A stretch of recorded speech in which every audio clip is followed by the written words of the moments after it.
இயேசு நேசிக்கிறார். பிரியமானவர்களை, இந்த நாளில் ஆண்டவர் நம்மளோடு பேசும்படியாய் வேதத்திலிருந்து 2 வசனங்களை கூட வாசித்து நாம் நடக்கக்கூடிய கற்றுக்கொள்ளக்கூடிய காரியங்களை நாம் பார்ப்போம். ஆண்டவர் நம்மளோடு இடைபடுவாராக.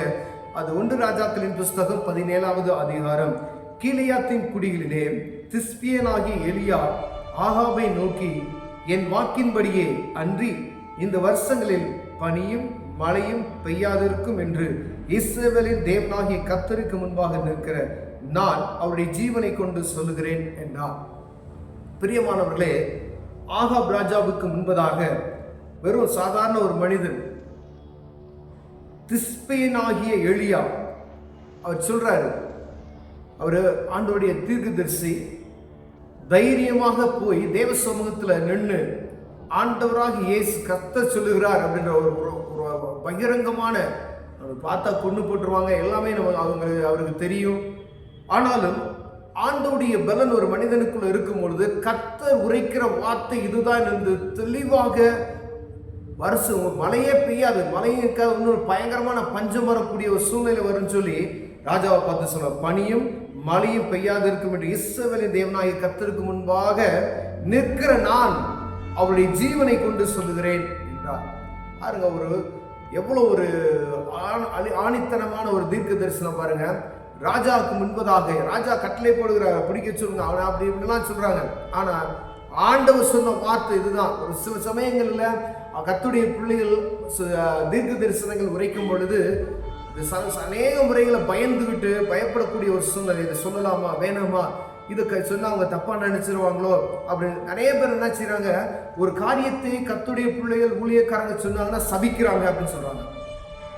உங்களை சபிக்கணும்னு சொல்லி எந்த ஒரு ஊழியக்காரன் நினைக்கப்படாங்க. ஏன்னா ஆண்டவருடைய பிள்ளைகளை சபிக்கணுன்றது யாருக்கும் இல்லை. ஆண்டவர் அவரை சபிக்கிறவர் கிடையாது.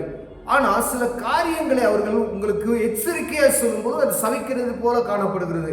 இந்த இடத்துல பாருங்க, தேசத்துக்கே பஞ்சம் உண்டாகும் என்று ராஜாவை பார்த்து இவர் சொல்றார். சாதாரண ஒரு குடும்பத்துக்கிட்டையோ இல்லை ஒரு சபைக்கிட்டையோ இல்லை அவங்க ஃபேமிலி கிட்ட அப்படி இல்லை. இஸ்ரவேலுடைய எல்லாருக்கும் முன்பதாக ஆகாப் ராஜாவுக்கு முன்னாடி சொல்றாரு.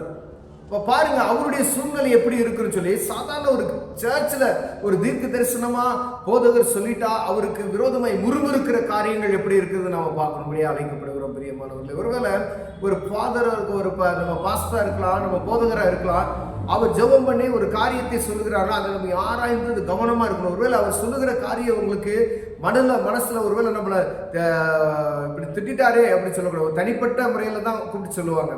சில இது பப்ளிக் தேசத்துக்கு நடக்க வேண்டிய காரியம், ஆண்டவர் சொல்லுகிற காரியத்தை ராஜா தான் கேட்கணும். ஏன்னா அவர் தேசத்தை வழிநடத்துகிறவர்.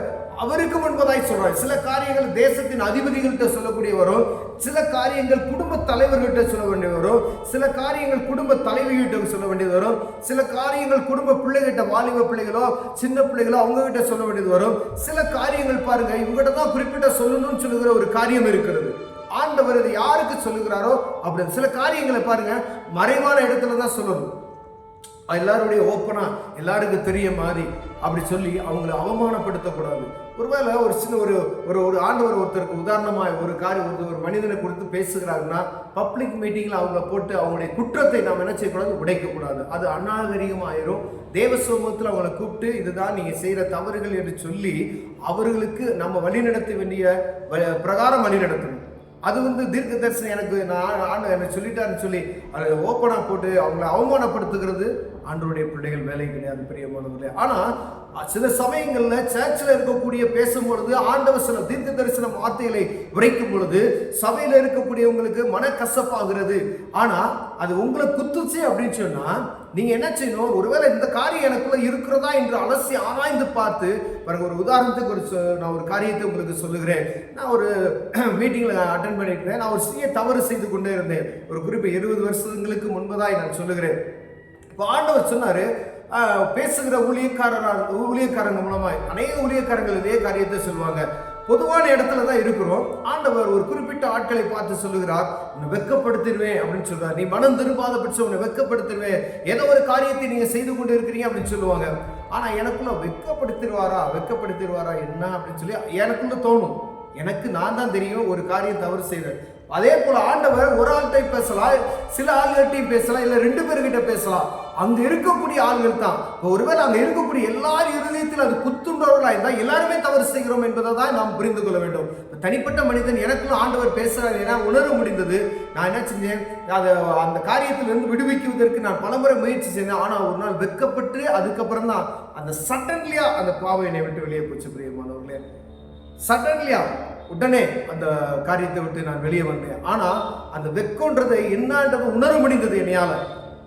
அசிங்கமான ஒரு வெக்கம். அதை ஒரு 10 பேர் நின்னபடி இந்த காரியத்தை சொன்னாங்க, எப்படி இருக்கு பாருங்களேன். அப்படி ஆண்டவர் கிழக்குக்கும் மேற்கும் உள்ள தூரம் போல நம்ம பாவங்களை தூக்கி போட்டுருவார். இப்ப தேவ சமூகத்துல ஆண்டவர் தீர்க்கதரிசிகளை கொண்டு சொல்லக்கூடிய அந்த காரியங்களை நம்ம காதுல வாங்கி அதுக்கு நம்ம ஜெபிக்கும் பொழுதுதான் அந்த காரியத்தை விடுதலை செய்ய முடியும். பாருங்க, இப்படி இருக்கணும் ஊழியக்காரனா, இப்படி இதுதான் நடக்கும். இஸ்தர்தான் இரு சபையில, இல்லையா போ அப்படின்னு சொல்லிடணும். நீ இப்படிதான் சபையில இப்படிதான் கட்டுப்பாடு அப்படின்னு சொல்லி அப்படியே அவங்களுக்கு மொழிகி பூசி அவங்களை அப்படியே தட்டி கொடுத்து வச்சு அப்படின்னம்னா அந்த ஆத்துமாவை நம்ம இடர்களுக்குள்ள உண்டாக்குகிறோம் என்பதை மறந்து போய்விடக்கூடாது. எந்த இடத்துல கண்டிக்கணுமோ அந்த இடத்துல கண்டிக்கணும். எந்த இடத்துல அவங்களுக்கு கூடிய வார்த்தைகளை சொல்லணுமோ அந்த இடத்துல சொல்லணும். பிரியமானவர்களே, அதுல ரொம்ப ஆண்டவர் நம்மளை கவனமாய் பாருங்க. இவரு எலியாவினுடைய காரியம் மிகவும் ஆச்சரியமா இருக்குது. ஆண்டவருடைய வார்த்தை அது அவருக்குள்ள அபிஷேகம் இருந்த நிமித்தமாய் அந்த காரியத்தை தைரியமாய் சொல்லிவிட்டார். இப்ப நம்ம அப்படி செய்கிறோமா என்று பார்க்க முடியாது.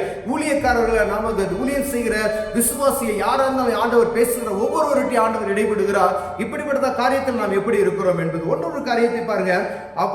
24வது வருஷம், அப்பொழுது அந்த ஸ்திரீ எலியாவை நோக்கி, நீ தேவனுடைய மனுஷன் என்றும் உம்முடைய வாயிலிருந்து பிறக்கும் கர்த்தருடைய வார்த்தை உண்மை என்றும் இதனாலே இப்பொழுது அறிந்திருக்கிறேன் என்றார். பாருங்க, பஞ்சத்துக்கு போய் ஒரு ஆண்டவர் ஒரு இடத்தை காண்பிக்கிறாரு. அந்த விதவி வீட்டில் போய் நீ தங்கிக்க அப்படின்னு சொல்லி அங்க போறாரு. பாருங்க, அந்த ஊழியக்கார் செய்யற அற்புதங்கள் எல்லாம் அந்த சகோதரி பார்க்கிறார். நான் வந்து விறகு போறதுக்கு நானே பிள்ளை சாக போறதுக்கு தான் பிறக்கிறோம். நீ இப்போ ஒரு அடையை சொட்டு கொண்டு வா. அந்த காரியம்லாம் நம்ம படித்திருக்கிறோம் வேதத்துல. அப்ப செஞ்சு கொண்டு வர்றது அது மாவும் என்னவே ஒரு நாள் குறையல. இது இந்த அற்புதத்தை அந்த சகோதரி பார்க்கிறார். அப்பெல்லாம் அவளுக்கு ஆண்டவர் அற்புதம் செய்கிறார் என்று அவளுக்கு தோணல. அவனுடைய மகன் நோய்வாய்ப்பட்டு விட்டான். அப்பொழுது அவள் கேட்கிறா, பாருங்க, என்னுடைய குற்றத்தை உணர்த்தும்படியா நீ இப்படி வந்து என்னுடைய மகனை சாவு கொடுக்கறதுக்கா அப்படின்னு சொல்லி கேட்கிறான். அப்போ ஆண்டவர் சமூகத்தில் போய், ஆண்டவரே, நான் எனக்கு உதவி செய்த இந்த இடத்துல வந்து நான் இப்போ இப்படிப்பட்ட ஒரு சிக்கல்ல மாட்டிக்கிட்டேன்னு சொல்லி அந்த பையனை என்ன செய்யறான், உயிரோட கொண்டு போய் அவன் மகட்ட கொடுக்குறான். அப்பதான் இந்த காரியத்தை செய்கிறார் பாருங்க. அப்பொழுது அந்த ஸ்திரீ எலியாவை நோக்கி, நீ தேவனுடைய மனுஷன் என்றும் உம்முடைய வாயிலிருந்து பிறக்கும் கர்த்தருடைய வார்த்தை உண்மை என்றும் இதனாலே இப்பொழுது அறிந்திருக்கிறேன் என்றார். சில சமயங்கள்ல இக்கட்டான சூழ்நிலைகள் ஊழியக்காரங்க மாட்டிக் கொடுக்கக்கூடிய சூழ்நிலை வரும். ஆண்டவர் சொல்லுகிற காரியத்தை உதவி செய்யறவங்களுக்கு, ஒருவேளை ஊழியங்களுக்கு உதவி செய்வாங்க. அவங்களுக்கு ஒரு சிக்கலான ஒரு காரியத்தை அவங்களுக்கு வந்துடும் வச்சுக்கோங்களேன். இந்த இங்கே நடந்தது போல அந்த நேரத்துல நாம் ஜெபிக்கும் பொழுது ஆண்டவர் அற்புதம் செய்யணும். இதை அவர்கள் பார்த்து நம்மோடு இருக்கிற தேவன் சர்வ வல்லமையுள்ள தேவன், இந்த ஸ்திரீ சொல்றா பாருங்க, இப்ப நான் நம்புறேன். அப்ப நம்ம சொல்லுகிற வார்த்தை, நம்ம பேசுகிற வார்த்தையின் நிமித்தமாய் ஆண்டவர் இவர்களோடு இருக்கிறார். இதனால் நான் இவர் வாயிலிருந்து வரக்கூடிய வார்த்தை கர்த்தருடைய வார்த்தை என்று திருஷ்டாந்தகமாய் சொல்லணும். பார்த்துங்க, அப்ப ஆண்டவர் ஒவ்வொரு ஊழியக்காரரையும் இந்த பாதையில இப்படிப்பட்டதான பாதையில நடத்த விரும்புகிறார். ஆனா நம்ம எப்படி இருக்கிறோம் என்பதை நாம் புரிந்து நடந்து கொள்ளும்படி ஆண்டவர் விரும்புகிறார். ஒருவேளை நம்ம ஊழியம் செய்யலாம், விசுவாசியா இருக்கலாம், ஆண்டவர் எல்லாரோடையும் பேசுவாரு, எல்லாருடைய தீர்க்க தரிசனமா பேசுவாரு. அப்ப பேசுகிற வார்த்தையை தெளிவா நம்ம சொல்லியிருக்கோம். ஒருவேளை இதை கேட்டுக்கொண்டு இருக்கிற என் அன்பு சகோதரனே சகோதரியே, சபைகள்ல ஆண்டவர் உங்களோடு தீர்க்க தரிசனமாய் உரைக்கும் பொழுது அது உங்க இருதயத்துல குற்றப்பட்டுச்சு அப்படின்னு சொன்னா தேவ சமூகத்துல போய், ஆண்டவர் இந்த பாவத்தை நான் செய்யறேன்னா நீங்க பார்க்கணும், உணர்ந்து பார்க்கணும். ஒருவேளை நீங்க பாவம் செய்யாத பட்சத்துக்கு உங்களை யாரும் குற்றப்படுத்த மாட்டாங்க.